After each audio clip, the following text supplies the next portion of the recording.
All right. Yeah, I've got everything sorted out.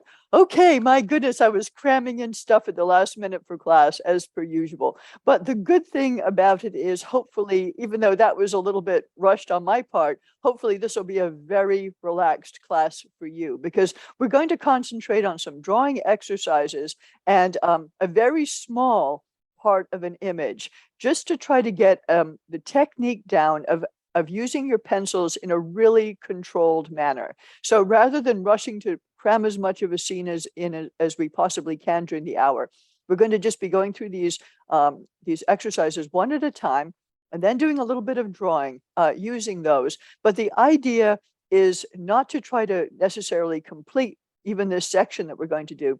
It's really more about getting control. So if you don't have an opportunity to get much of the drawing done today, don't worry at all. Just try to work on regulating your pencil strokes, and we'll see how it goes from there. Now, next week we're going to do another image on toned paper, and it'll be a landscape. And it'll be pulling in all of the stuff that we have been learning. Line, mass, beveled pencil tips, academic pencil tips. White charcoal, the whole business. But at this point, I'm sure you're starting to get a sense of how you like to draw. So just as with those classes in the future and today, try to take in the information that I'm giving you. But if you actually want to accomplish those same ends in another way because you like a different style of drawing or something, that's perfectly fine to do. Okay, I'm going to go ahead and get started here. All right. Okay, here we go. Welcome back, everyone, for another Summer of Drawing, class number 12. And this particular class, still on the theme of home, is going to be on something at rest. And so what we're going to do are draw a very small portion of this particular image of these skates. So my idea with at rest was, you think, okay, at rest, that means, a bed, pillows, blankets, something of that nature, a hammock, comfy chair, Barcalounger, all of those sorts of things. But I decided instead to look for something that was a symbol of perhaps activity that had taken place, and now we're resting, but we're resting at home. So here's a door that's, an interior door of some sort, and we have the skates. But also what I liked about this image was the composition itself is pretty restful. It has a nice flow. It's kind of light and airy. It's not dark and somber in any way. So to me, it accentuated that feeling of rest. You could also do, a coat flung over the back of a chair, a pile of shoes by the doorway, something like that, something that still had a connection to home, but perhaps this was where you came, after you were skating or after you were playing football or whatever it happened to be. And then you were chilling out. So this is the rest part of being at home. So this is sort of how we can use concept to try to pull a little bit further, have some other ideas that would play in, but also have a composition and even the coloring, the lightness or darkness or brightness of a particular scene also accentuate whatever it is that we're trying to draw. So we're going to only worry about this small section today. I felt that was more than enough. That entire layout is relatively complicated when you get into it, but I hope that either during the course of the next couple of weeks or even over the winter or something when you have more time, that you'll try to draw that scene of the skates and the door handle, because it's actually a very lyrical composition, and it will help you really practice what we're going to talk about today, controlling values and working on white paper without outlining everything. So what to do when the object and the background are almost the same color. So in this case, it's white, but it could be anything. It could be a brown background, a brown object or something of that nature. First, it's a matter of trying to figure out, what are you trying to draw? And in this particular case, the back of the skate is the subject matter. But what we're trying to draw is a form of an object where we're relying mostly on the cast shadow. The shadow is hitting the skate, and so the shadow is cast onto this door here. that's really defining a lot of our edges. And likewise, we've got places where it's actually really hard to see the edges because we have white on the white door. So a careful application of both line and shading will help you define an object like this, no matter what it is. So this is very similar in a way to when we're working on toned paper. In that case, we're using the paper to substitute for the middle values. In this case, we're using the white of the paper to substitute for the lights, and there are a lot of them. So it really actually reduces the amount of drawing that we have to do.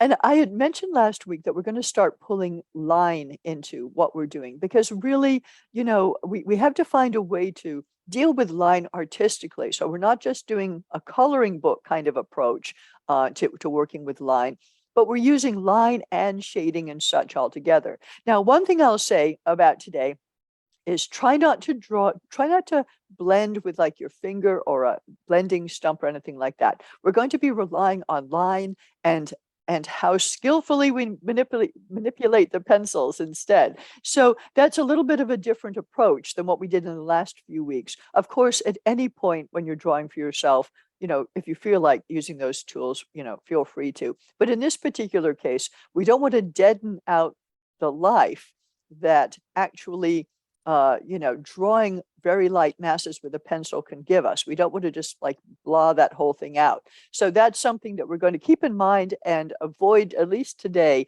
doing any blending or smudging using tools. So we're going to segue for a second and talk a little bit about quality of line. And I picked these fashion illustrations from back in the day to sort of accentuate what quality of line means. So when we think of a coloring book, we think of very consistent, usually thick lines outlining something. When we're talking about quality of line, we're talking about sort of the graceful nature of line, the way it can be thinner and thicker, and then it can taper off. The way line can be modulated to infer different things by having, the darker part of the line where you need shading, the lighter part of the line where whatever it is on the image tapers off. So it's a sensitive describing of a form through thick and thin line weights with confidence and intention. So quality of line doesn't mean tremulous, hesitant lines, and it doesn't mean a bunch of lines trying to make one line. All of those ways of drawing can be useful. Sometimes a timid line or a cautious line or a line made out of lots of other lines is useful to whatever you're doing. And if you're sketching, it usually happens like that anyway.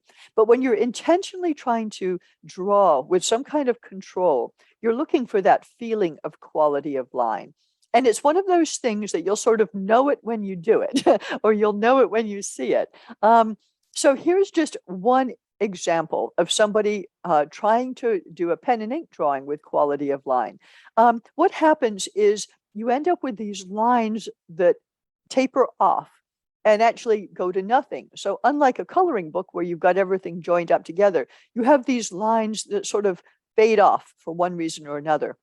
Sometimes it's because the artist just has a sort of a feeling of a rhythm and sort of goes around the edge and goes, okay, I think I'd like to taper off here. Sometimes it's because you really do have dark areas where you need a more weighted line. And then as a form sort of turns to the back behind the person, that can be a reason to have lines taper off.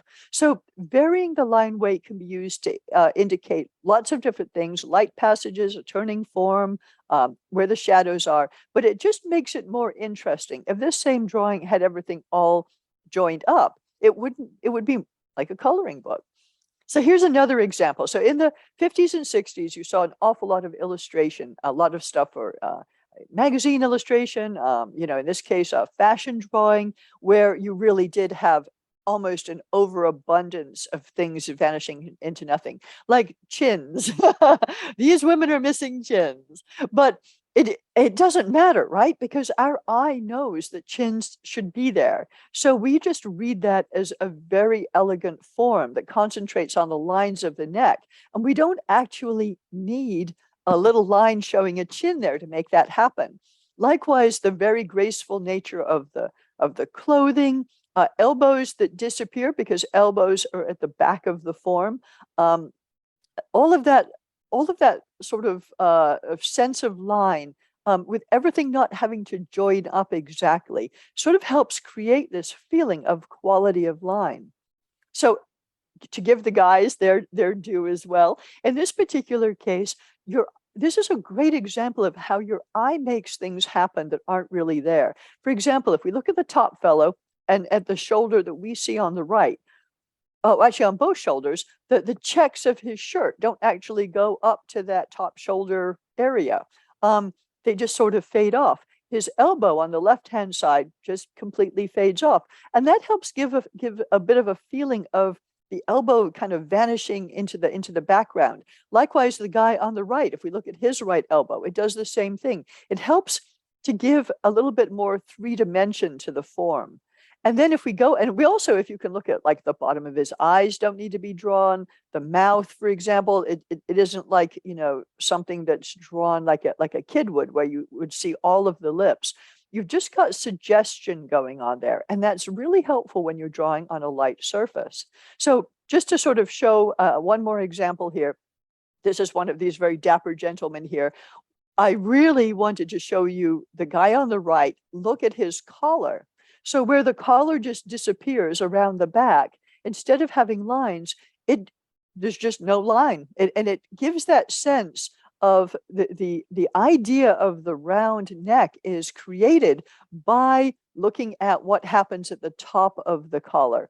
And then we just sort of know that collar must disappear around. So the human brain really does manage to kind of fill in a lot of information. If we look at the shoes, for example, the fellow's got his leg raised up.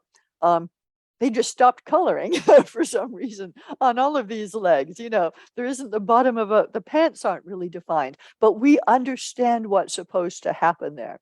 So we always have to remember that when we're drawing for other humans. We don't have to actually define every little thing like a coloring book, and it can still work. And it actually just looks a little bit more lively. So I'm going to take you through on quite a path today. So just hang on. But first, I want to just remind everyone about how to hold your pencil. There are many, many ways you can hold your pencil. You can hold it, like a paintbrush. You can hold it from the bottom. You can hold it like we normally do to write. But in this particular case, when you're trying to do light lines and light shading, the further back you hold it, you get a better arc and you get more of your arm involved. Whereas if you hold it closer to the end, that's good for little details that you're trying to put in, but it's hard to get you tend to press too hard to get those really light shapes. So I just wanted to mention that's definitely something to try today. And then I also, if you don't have this already done, don't worry about it at all. But I decided I was going to experiment with something. I got these new pencils from Shinhan Art. They're a Japanese company, and you can get them at actually most art suppliers. Actually, this is a good moment for me to mention that on my website, on the art classes page, there is a PDF with my favorite materials. If you haven't already seen that and you're not quite sure, what to buy if you want some art supplies, you'll be able to get some ideas there, including a lot of the things I've been using this summer. You can email me if you're not sure where to find that after the class. But I decided to go ahead and sharpen these. And all I did was use a little penknife, cut some of that wood back. In this particular case, I think these must be cedar because it was very easy to sort of cut that wood back. And then I just used a piece of sandpaper to make a tip. Now, I'm not making some sort of, perfect tip at the end. All I'm looking for is something that I can easily either do, a sharp line or roll a little bit to the side. And the reason for cutting back all that wood is really just to stop having to sharpen your pencil all the time. Because as you draw, of course, you continue to wear that tip down. So that's just a convenience. And I find it useful to experiment over time, over the course of years, not like all at once. But I've picked up different pencils from different brands, Generals, Tombow, Blackwing, Faber-Castell, Prismacolor, lots of others, just to see what they do. And I have to say, I quite like these ones I'm trying today. So our first exercise, just to get you warmed up, is to work on your pencil control for quality of line. So using any pencil you want to, it can be an HB, doesn't have to be, you know, done like I just showed you, can just be like a regular pencil sharpener and it'll be fine for this class. So I try to show you things that are helpful in the future, but you don't have to have your pencils already sharpened like that.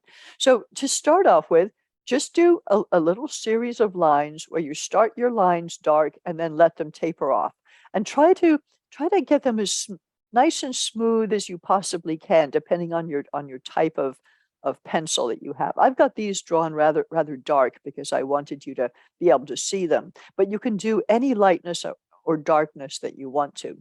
And then the second set is the reverse. Start your lines light and then increase the pressure, just to get a feeling for, how long does that take? Sometimes you get dark pretty quickly, and then on the next line, you can try it, with a little bit less pressure.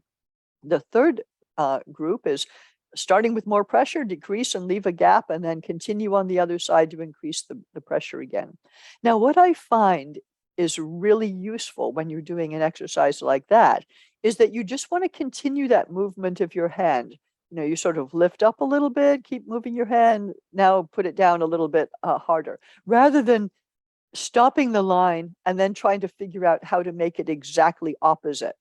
You really just want to continue the motion, but just lift your pencil up. That takes a little bit of practice, but it becomes very useful when you're doing the fourth set of exercises, which is D, where you're trying to do an oval but lift up. And this is very much, you might, if you've ever played, I guess, tennis or golf or something like that, or probably baseball too, although I've never played baseball. But the idea is you follow through, and even though you've hit the ball, the movement continues. So the same thing goes for doing these ovals. If you really sort of want to make sure that your oval looks like an oval, even though you're sort of, you've tapered it off and now you're coming back to it again, possibly, or you're just tapering it off. You want to keep your hand motion as if you were going to complete the oval, but just lift off at some particular point. And that way, the line will be heading where it needed to if you were going to close it off, if that makes any sense. And then finally, just do, some wavy lines where, just like on C, you just lifted your pencil up and then you kept going. So these are just some exercises to do right now. Scribble around a little bit, sort of see what your pencils do, see which ones you're going to have trouble with. And these are really great exercises for if you're, on the phone and you need to doodle or something like that, or you're just trying to warm your hand up before you start doing any kind of drawing. These sorts of things are really useful.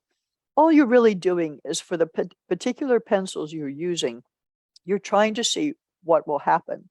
Now, if I use my mechanical pencil, I find it really difficult to do anything that really has a taper to it, because I'm starting off with a really thin point. I could do all of these motions, but I get something different. If I start off with a thicker pencil, I do great at the part that needs to be thick, but it can be very difficult to get the taper. It can be, a little bit abrupt. So those things you'll just sort of learn over time as you do them.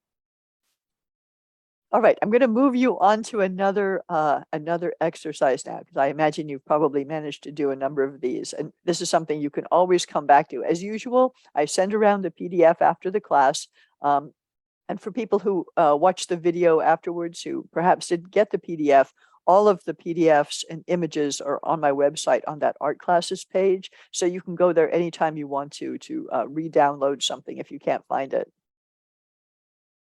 All right, so the second exercise is going to be kind of leading us towards drawing these skates today. And this is going to be drawing a white box on a white background. Use the minimum number of lines, the minimum length of line, and the minimum darkness of line you possibly can. Don't worry about that cast shadow on the bottom. Just ignore that for the moment. But all you're going to try to do for the next few minutes is just draw lines to represent this cube, but with the idea that the darker lines really need to be where you see, the darker part of, edge upon edge. And as they taper towards the light, you want your lines to taper towards the light.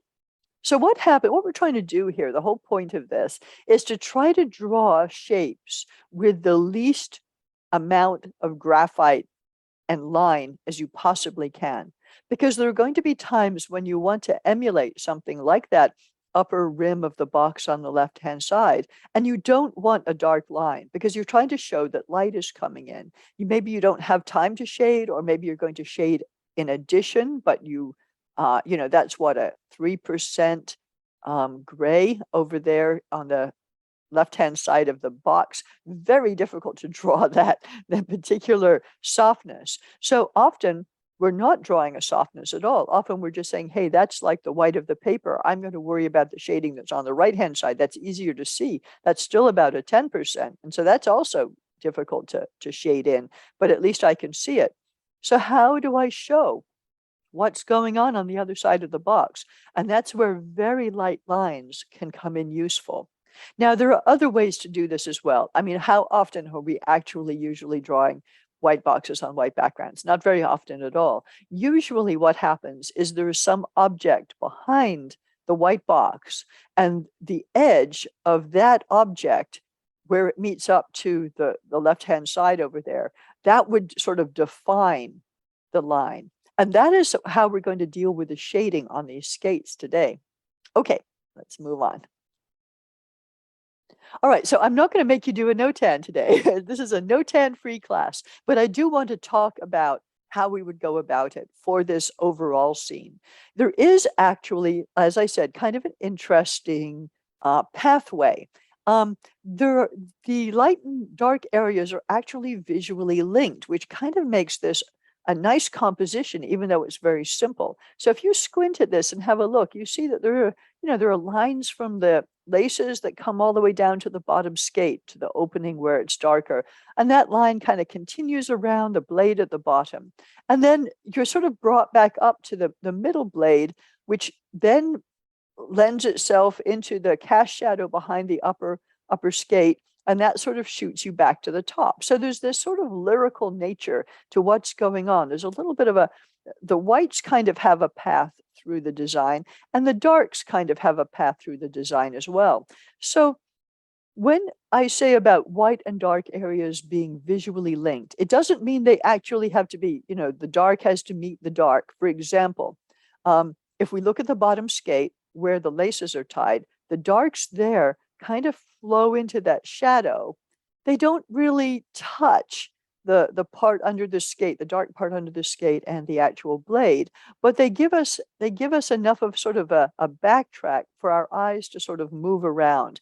Likewise, on the right-hand side of that bottom skate, there's just this tiny line that we can see of the leather heel back there as it goes up, but it's just enough to pull you back up and into the top part of the scene. So when a scene is really light like this, it is very easy to have the darks take over.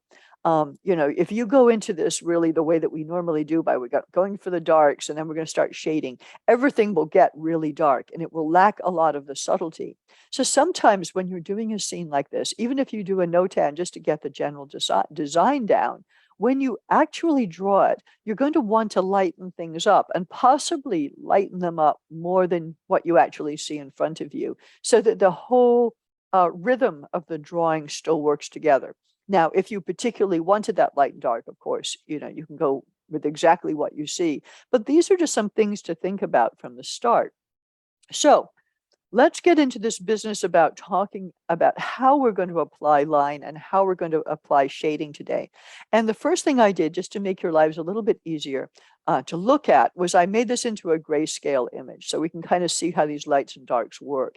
And you can see already that we're really dealing almost completely with shades that are at the very top of the value scale. We've got some that are kind of mid to dark.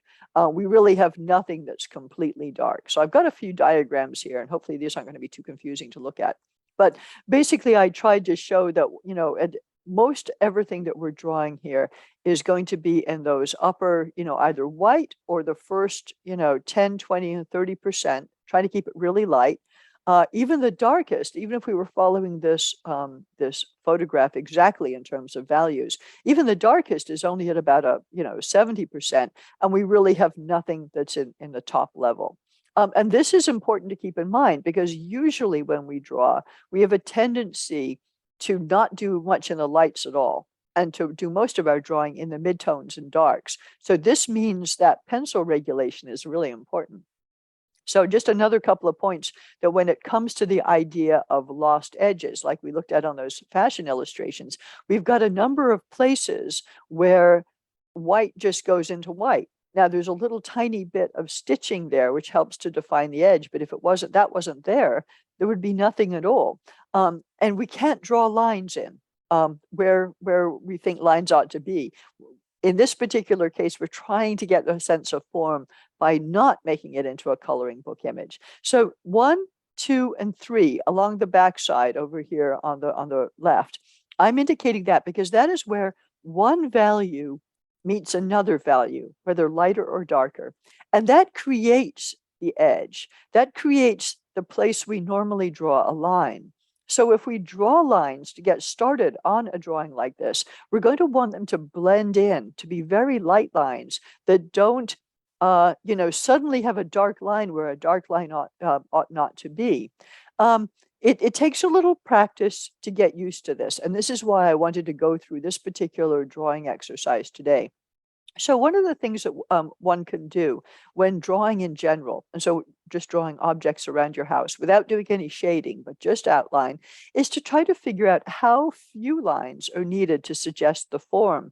In this particular case, I just looked at the image and tried to figure out, well, could I get the right sense of this thing? Including some detail, but without all my lines joining up. Without everything being indicated, how few lines could I need? Because what I didn't want was like these skates in the upper left-hand corner. I didn't want it to be a coloring book. I wanted to get more of a suggestion in there. So this takes a while. It takes a while to practice, but it is really worth getting used to, particularly because if you're going to start a drawing where, like we are today, where we're going to add shadows in, we're going to add these cast shadows in, we want to keep those lines pretty light. Either that or use an eraser quite a bit to sort of pick things out as we go to make sure those lost edges are appropriately delineated. So here's our third exercise. In this particular case, we're going to not going to worry about line. What we're going to do instead is just create some smooth masses of light values. So just give yourself a couple of minutes. Usually I end up starting with a kind of a medium tone. Then I go a little bit darker, a little bit darker. Then I finally have enough control to get the lights right. Because usually if I start with the lightest one, I'm always too dark anyway. So what you're trying to do here, as you can see, is you're trying to work just little masses of value in from the lighter end of the value scale, not the darker. So to get these, even though it looks here, just because of the way I did this for the example, it looks here like I'm doing that kind of windshield wiper motion. What I really want you to do is small circular or oval motions or small alternating groups of hatching. Now, that kind of hatching doesn't have to be the sort where you lift your pencil up each time. You can you're kind of doing mini windshield wipers, and then you're alternating how they go so that you're covering up your paper in a consistent manner and trying to get sort of a nice blend going. This is not easy to do, and it's very easy, especially depending on the type of paper and type of pencil you have. Sometimes your paper just grabs the pencil and deposits a nice chunk of graphite just where you don't want it. Don't worry about it. Just keep going. That's the kind of thing that can be picked out lightly with an eraser if you were actually having that happen, in your drawing. So it's just fine. Okay, moving us along here. All right, so now it's time to actually work through this example, and I'm going to give you, 5 or 6 minutes at each stage to get this done. This first part is the hardest. What you're going to be doing is just using a light pencil, as we normally do, the lightest you can, to sketch out the main angles of the scene. Check your angles, to the, like, where's the top of the heel to the top of the back of the skate boot, for example. What's that angle coming down? I haven't drawn out where the shadows are, but you could easily do that. And actually, if I do a more careful drawing, I usually do, because it's really important where those shadows land. So the idea is you're keeping your lines as light as you can. And what I did was I ended up coming back, I had probably drawn a little bit more around the top of that boot and down the front of it, realized afterwards, oops, I don't need that much. I actually am going to want that to bleed off. So that's where the good old eraser comes into play. So give yourself a little time to work on this. I was drawing quite small. I'm drawing about 6 inches by 5 inches on my, on my little example, just because I want to get to the part where you're doing the very controlled massing. That's really the more important part for today.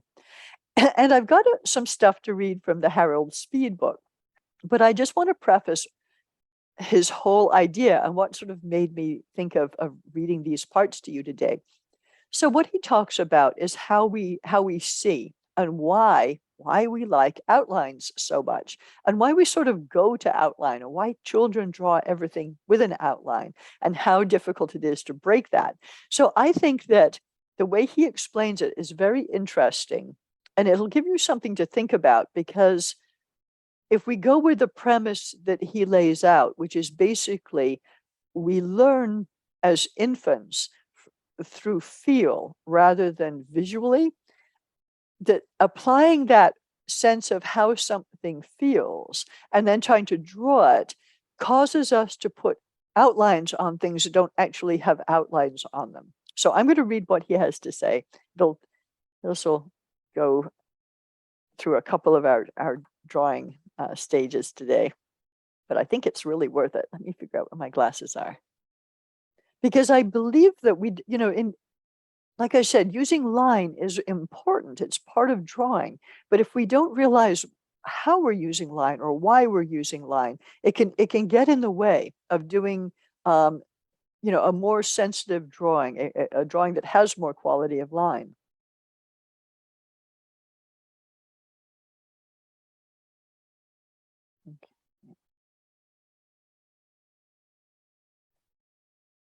So he starts off by talking a little bit about, how images end up on our retinas. And I'm just going to assume that you have some idea how that works. That basically our retinas are flat and we get these upside down pictures put there.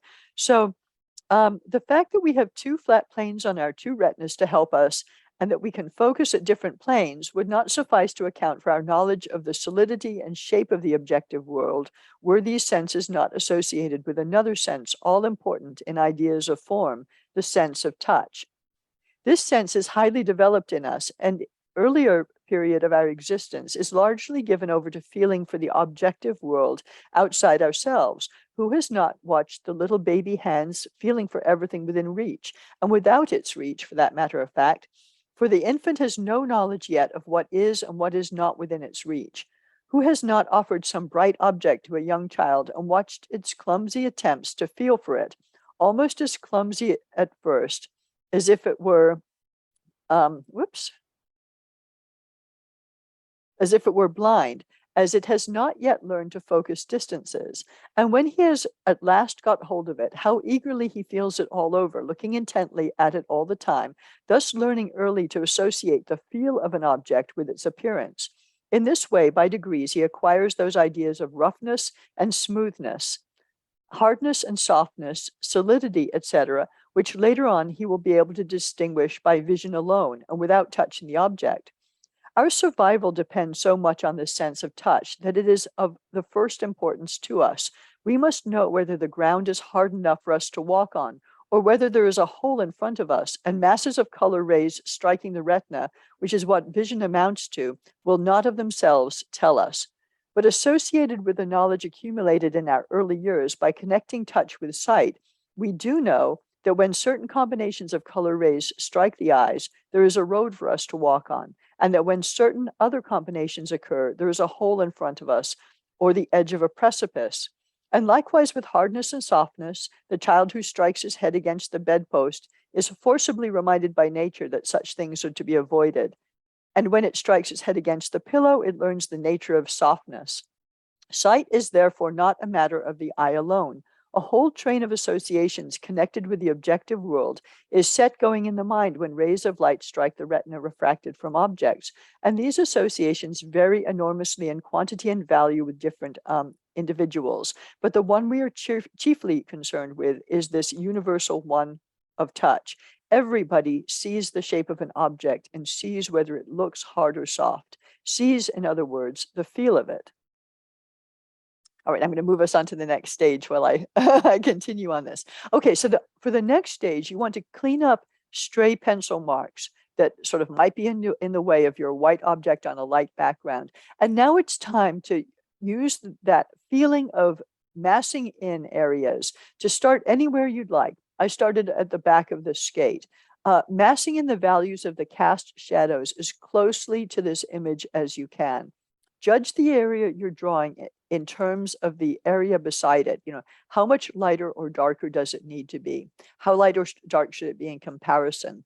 And your first go through like this, you won't really, like the darks, for example, of the heel, you won't really have sorted out what you're going to do yet there. My feeling is go for those cast shadows, which you can see quite easily. Start adding some darks to the underneath of the boot, with the idea that that's going to get refined as you go on. Also, the little areas for the laces, you can now start to put a little definition in about what's going on there, but you want to make sure not to outline them. If you can't actually see an outline, you don't want to draw an outline. And we don't want to look overly. I mean, if we get really up close to this image and look really closely, we can see the outline, of course. We know it's there. But what we're trying to do is suggest form. Okay.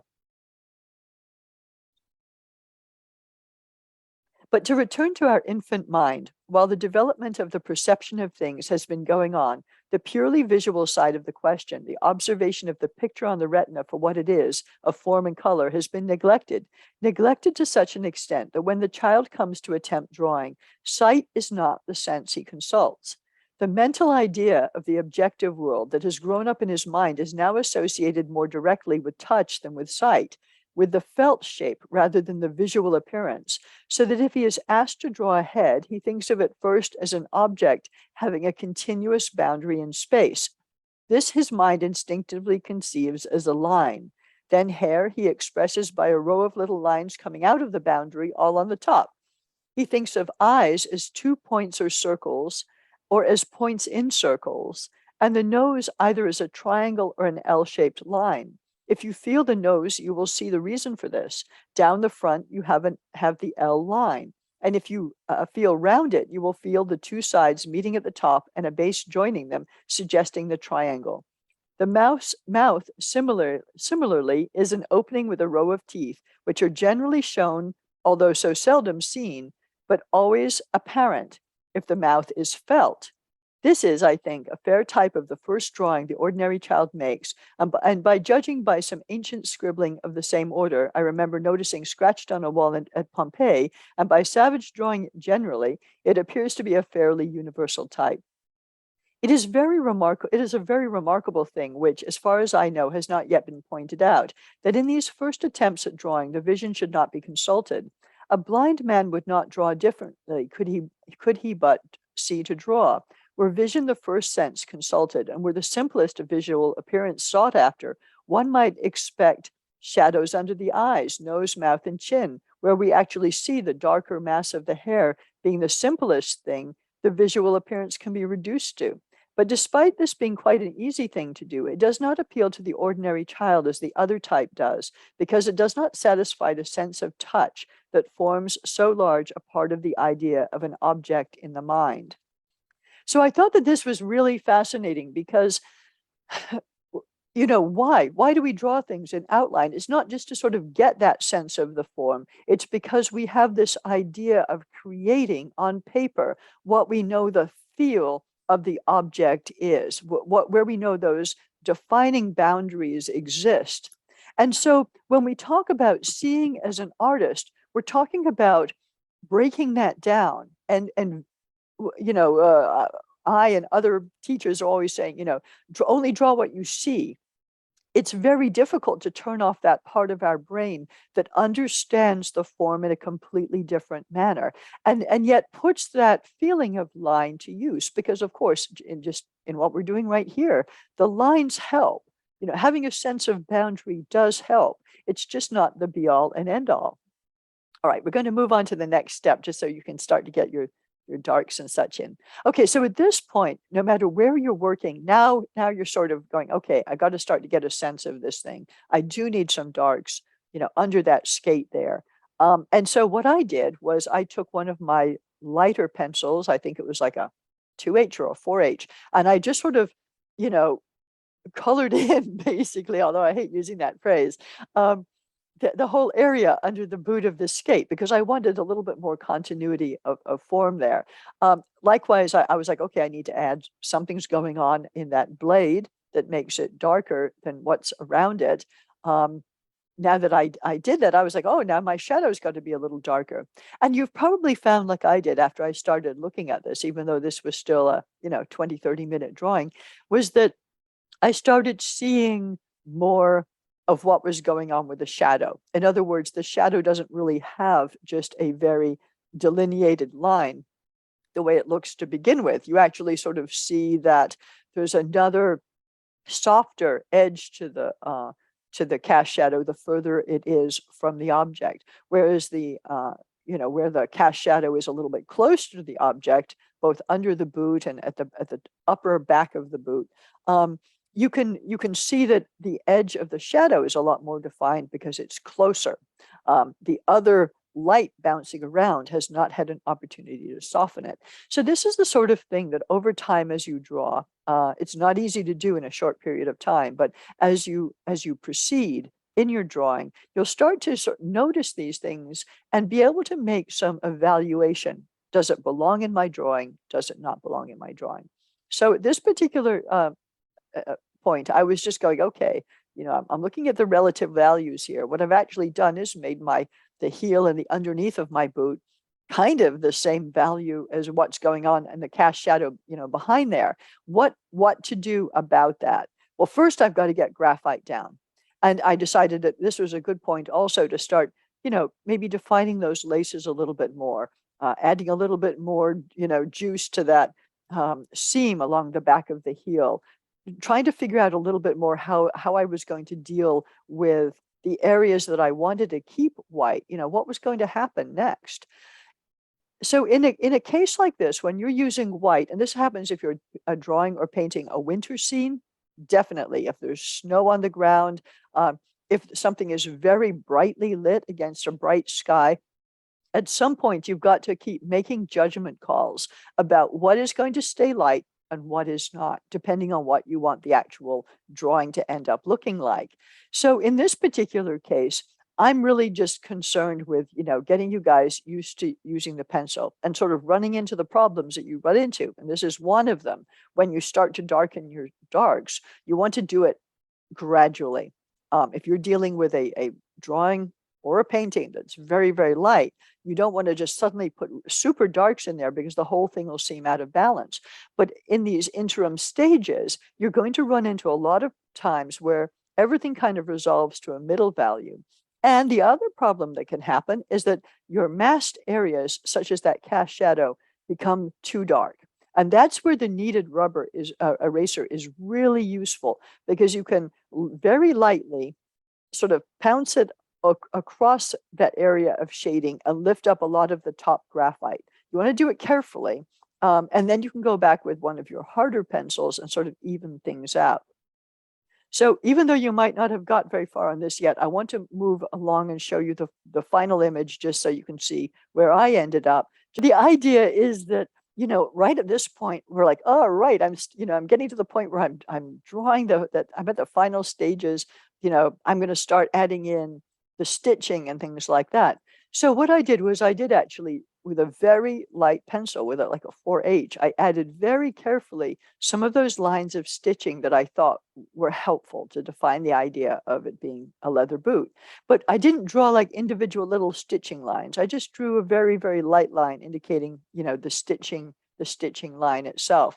I went back over the dark the heel and underneath the boot, yet again in a different direction, very carefully using that, one of those pointed pencils to try to, sort of blend that into a whole. And I also used some of those lighter pencils to even up places that I thought were, a little bit problematic with where the shading had been masked in. So, this is not an enormously challenging exercise that we've done today in terms of, from an artistic point of view, but it's a skill, this kind of evaluation of what's light and dark, and how you're actually going to pull it off, which pencil, which hardness of pencil, which movement of pencil line, how much line and how much mass shading is required.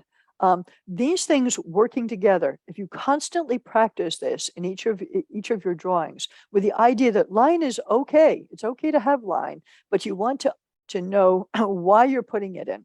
And you want your edges where lights and dark passages meet up to create a line by themselves. So when we look at this, if you compare it to, for example, the line drawing we started off with, there are some places where I've wanted line to still show up. There are places where I actually even see something that resembles a line, such as along the top of the blade. There's a darkness there. There's reflection, basically, of the underneath of the boot. So, hey, I see some darkness. I can draw a dark line. There are other places where I want line to disappear, such as the back of the heel, where it goes towards where that cast shadow is. So I want, in that case, that's why it's nice to start off with such a light pencil when you're drawing those initial lines, because that just gets blended in as you're drawing. You don't have a dark line that you somehow have to worry about. So when you're drawing on white paper, you do want to kind of back into your darks. You just want to creep up slowly on them.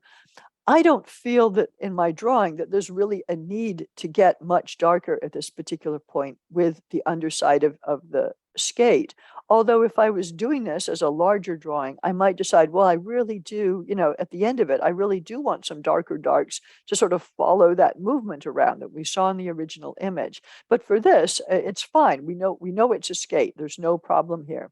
So your role as an artist is really to create the magic of convincing form through suggestion. You don't have to draw every little thing out, although you can, and you can certainly use the images that you have or what you see in front of you to sort of create that feeling.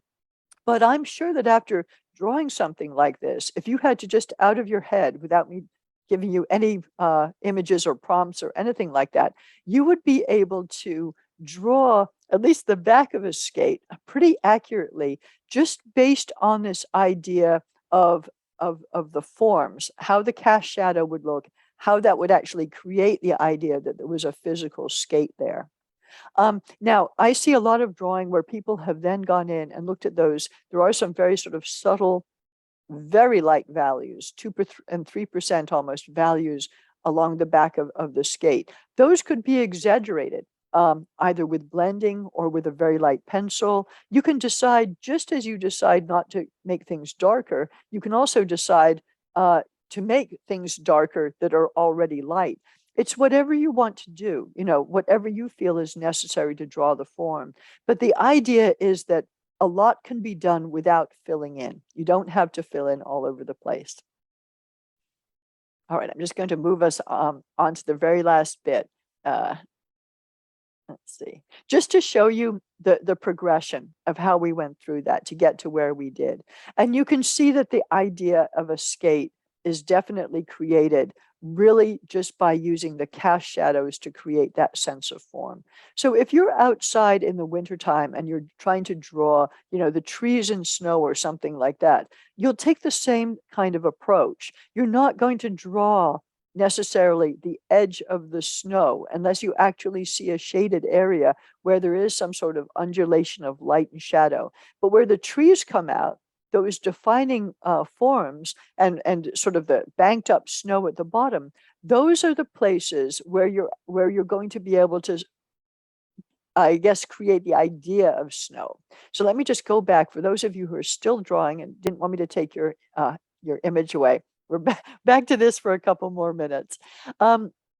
But I think that business that Harold Speed was talking about, with the idea of how we ever got to drawing all of those outlines in the first place, is really fascinating, because really what the child is trying to do and what we're trying to do is the same thing. We're trying to create this convincing feeling of form. We're trying to get information across, but we can do that without having to be literal about it. Just because we know this information is in our data bank doesn't mean that we have to actually, lay it out like that. So if it's at all possible for you over the course of the next months to actually try to draw those skates out, you don't have to necessarily do this very fine blending if you want to. You can use the beveled pencil ends. You can, sketch however you want to. You can do hatching. You can do whatever you feel like. Regardless of the way you decide to interpret these shadows, what you're looking for is quality of line where you do put line work. You want, some lights and darks, some sort of movement and flow to it. You want it to help accentuate the form, not just define the boundary between object A and object B. You actually want it to do something. And then when you do the cast shadows or the masses or the darks or whatever you've got going on in the drawing, using whatever method you want to, once again, you want that to support the idea of form. So looking for where it's a little bit more shaded, where it's a little less shaded, where are the reflections, where's the dark, how does this actually work? How much dark do I need? How much light do I need? These are all the assessments that you make when you end up going through a drawing like this. And you definitely end up making a lot of them when you do a large drawing. So this is kind of like that boot that we did early on. In the microcosm, we get to practice a little bit some of the things that we would apply in the larger. And if you are doing a larger drawing where you've got these darks with these very high lights, you want to step back every now and again from your drawing, back a few feet away from it, and really assess how the balance is going, because the darks and lights can be difficult to balance. And starting off by going into the darks in a modulated way, just sort of getting them a little darker each time, seeing how far you have to go. They don't all have to get darker, but some of them might, if you're trying to make a flow through a composition. Luckily today for us, we're just doing this little detail. We don't have to worry about it. Okay, I am wrapping us up a little early today just because we're keeping it relatively simple. I want to talk a bit about concept and such, just as I normally do at the end of a class. So let me move this on. So there we are to our progression. All right, so as I usually do, talking about, how do we bring concepts in? How do we come up with concepts for ourselves to draw? I like this idea of using objects as symbols to represent a feeling or an action or an idea. So rather than drawing somebody in a Barcalounger with the idea of at rest, an object that's at rest could be anything at all that you think, gives that feeling.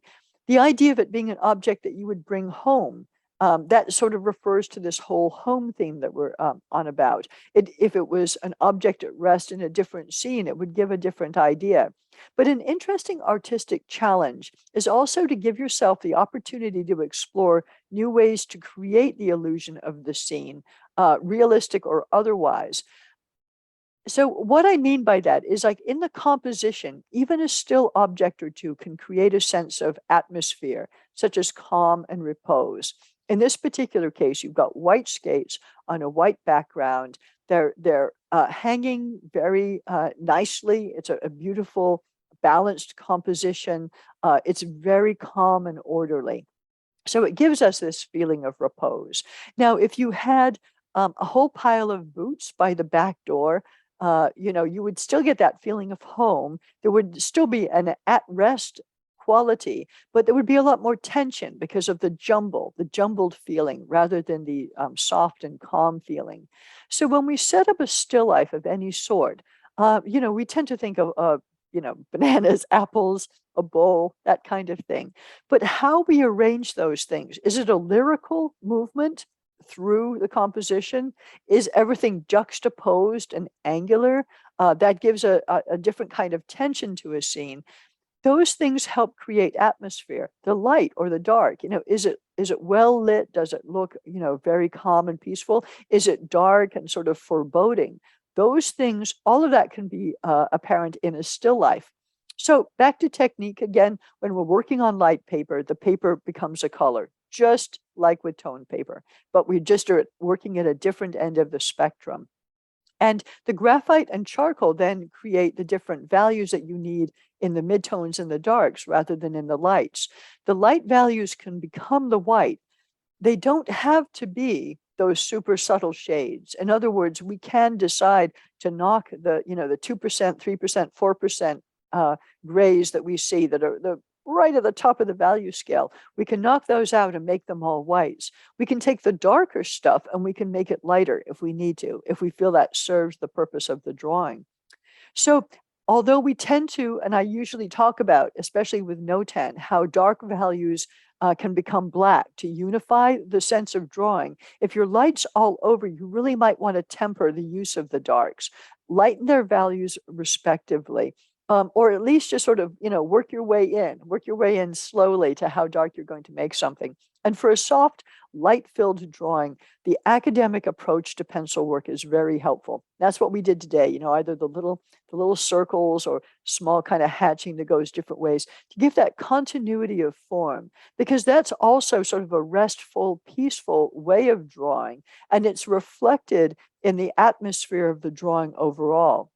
It doesn't distract you, whereas scratchy lines all over would create more tension. So these things, how we draw, the technique of how we draw, what we draw, the composition we put together, the lighting we put together, has as much to do with how the drawing will turn out as the actual subject matter. They all combine to add to the concept. So just as I normally say about everything that we end up drawing, think about what you're drawing while you're drawing it. In other words, if you're thinking about being restful and something that's at rest, you're going to tend to draw more restfully. If you're thinking about action and movement and speed and tension and contrast, your pencil strokes will tend to reflect that. So it's something that you're actively engaged in. You're actively thinking about what you're after, and it helps make it happen. Trust me on this. Okay, I'm going to stop sharing at this point. Okay, I hope that was a little bit more of a restful class than we had previously, because I know that drawing the group of figures, it was pretty challenging. This is just really all about pencil control. So whatever you end up drawing, whether it is something like, the skates or something else, do try some subjects of something really light on a white paper. It really is worth having to eliminate all of those edges and boundaries. At the same time, we're going to continue to work line in and work form in. And so tone paper next week, we've got a landscape subject that's kind of neat. We'll be doing hatching and working in some other approaches to what we're looking at. We're also going to be dealing with sky, big fluffy clouds in the sky, and what do you do with those in pencil? So stay tuned for that. And thank you so much for your time as usual. I really am glad to have you along for another summer of drawing.